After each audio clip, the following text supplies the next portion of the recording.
I want to kind of go against one of the Ten Commandments real quickly, if y'all don't mind. It says, one of the Ten Commandments says, that thou shalt not steal. And what I'm going to do right now, I'm going to steal something. Is there any attorneys in the house? Is there anybody who work for Nike in the house? Okay, so no one here works for Nike? All right, because Nike has a slogan that says, just do it. And my topic of the day is just do it. So I'm going to steal that from Nike, if y'all don't mind. You know, I think it kind of befitting what I want to discuss today. So I'm just going to do this and steal this. My text comes from 1 Timothy 4:12. And it says that let no man despise thy youth, but be thou an example of the believers in word, in conversation, in charity, in spirit, in faith, in purity. See, in this text, the Apostle Paul was writing to a young Timothy, telling him that you should not let anyone look down upon you because of your age, because of your youth.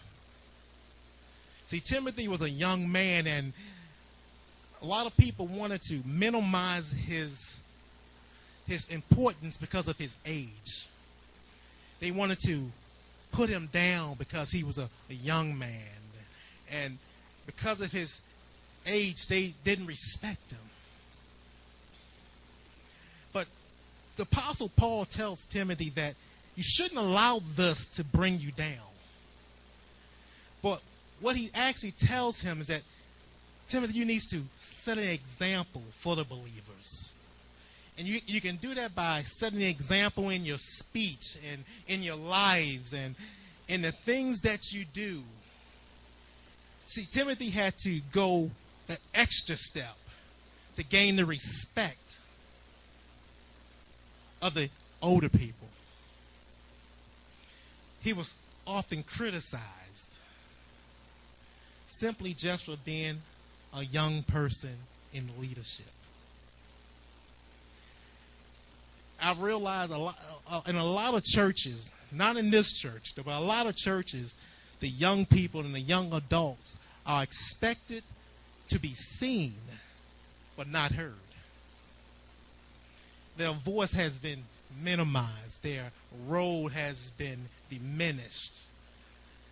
They are not allowed to speak what they have to speak. They are not allowed to relate their thoughts and their ideas.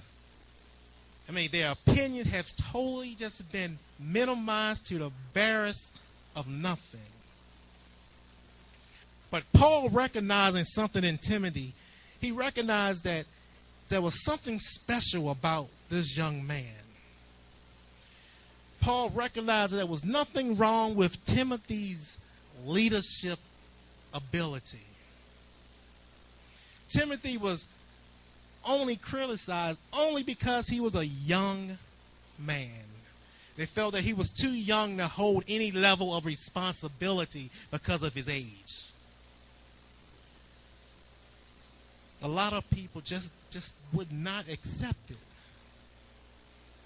I remember coming up in the ministry, I was a young man, and a lot of people didn't agree with a lot of the things that I thought about, and a lot of the things that I felt that things should go. They said, well, you're too young. You don't know what you're talking about.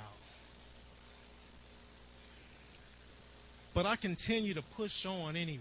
I tried to be an example to show them that, hey, I might be young in age, but I'm wise in the wisdom that God has given me.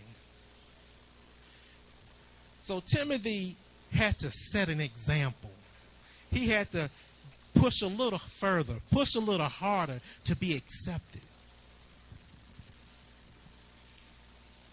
But Timothy did not give up. He kept pushing. He kept striving. He kept going forward. He accepted the criticism. The people, they criticized him. I can imagine how he must have felt. Oh, you don't know what you're talking about. Sit down, boy. Go on somewhere. Go on somewhere with that foolishness. I can imagine Timothy must have felt that way. And he could have just folded under the criticism. But Timothy didn't. He didn't fold. He kept pushing forward. I mean, there's different ways that many people handle criticism. I can imagine Timothy he could have just left, gave up. He could have just walked away. He could have left quietly, or he could have left with an anger, speaking back against him, lashing out against him. I myself have been a victim of lashing out with anger. A lot of us as young people, yeah, I'm still young. Yeah, that's right, I'm still young. But I just wanted y'all to know I did color my beard to get the gray off so I can blend in with the young people. But Timothy could have lashed out in anger, but he didn't do that because he knew that he had to set an example. Timothy had to show the people that they had no grounds to criticize him on. So he began to pattern his life in a way so that he could be an example for others that may disagree with him, or for other young people, even older people could look at him and see the example that he was picking. I encourage many of the young people and young adults now to try to pattern yourself behind someone that's doing positive. Your pastors and your parents, maybe a teacher. There's some people in history, Dr. King. Try to pattern yourself against positive people.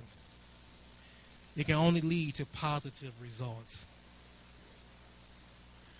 But you can't not look down. You cannot let anyone criticize. You cannot let anyone tear you down simply because of your age. Cannot allow it to happen. Let me give you a couple points of where you can set the example in. The first one, let's be our speech. Let's set the example in the things that we say, how we speak to each other, how we communicate with one another. Another way we can set the example is in love and in our faith and purity. The love and the faith and the purity kind of shows your inner being, your inner self. It's kind of your life of your inner life, that spirit that you have. And when you're trying to pattern your speech, those inner things have a way of showing up because they all go hand in hand. They have a way of manifesting themselves. I tell you, as being young people and setting the example, you are going to have watchful eyes on you. They're going to watch your behavior. They want to see how you react. When someone speaks against you, they want to see just how you react. I implore you to speak in a gentle and godly tone. You don't have to fall prey to the negativity or the harsh words they give you. The next thing is your behavior. Let people see that Christ lives in you, in your behavior. Your behavior speaks volumes. Your behavior is what people see when you're out in public.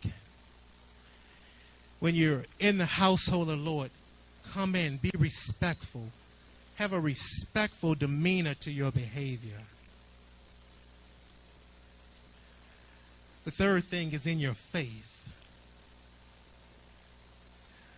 Now, this right here may shake some people up in here, because for many, many years, and I've heard this saying, And I want to say that if you're offended by what I'm going to say now, I want to say, get over it.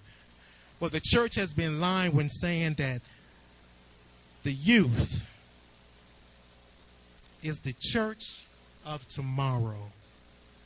That's a blatant lie. See, the youth, you are the church of today. You are the right now church. You are the witness to the world. Some people only insight into a Christian life is the life that you lead. So conduct yourself. Have good speech. Have good faith. You need to show people that you live your life for the honor of Christ. And they need to see in your behavior and in your faith that Christ is first in your life. Young people, young adults, older people, is Christ the reason why you live? Is he first in all that you do, in all that you say?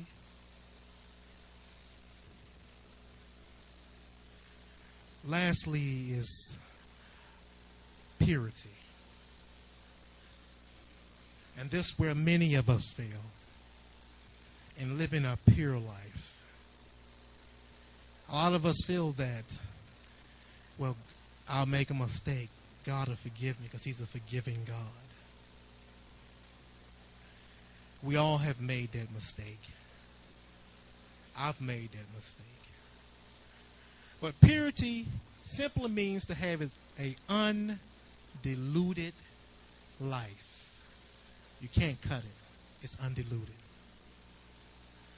We have to have purity in our actions, in our motives, in all of our intentions. See, following Christ is not just coming to church and reading your Bible and not being in every church service, being on a choir, not being an usher. That's not all that it takes. See, the key to have purity is to have a consecration of your heart. Being pure in all of your motives and everything that you say and everything that you do.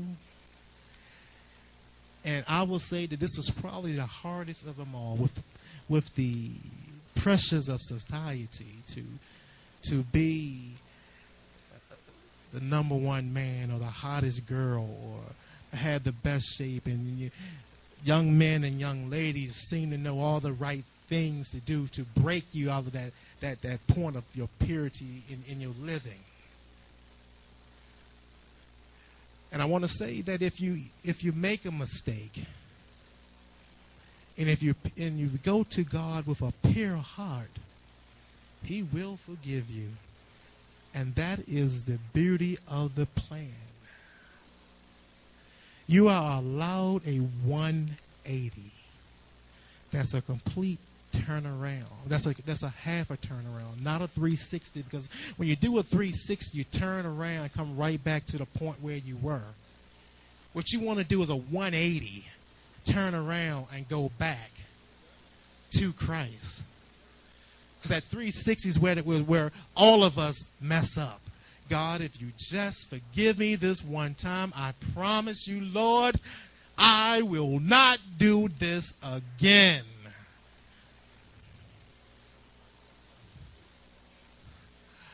All right, God, you forgave me, but man, she looked good. God, if you just forgive me this one last chance, I promise you I will be in church Sunday praising the Lord. You come in the church, you sing, and allow you to fall down on your face. You leave our church, you go to work, you see Tanya.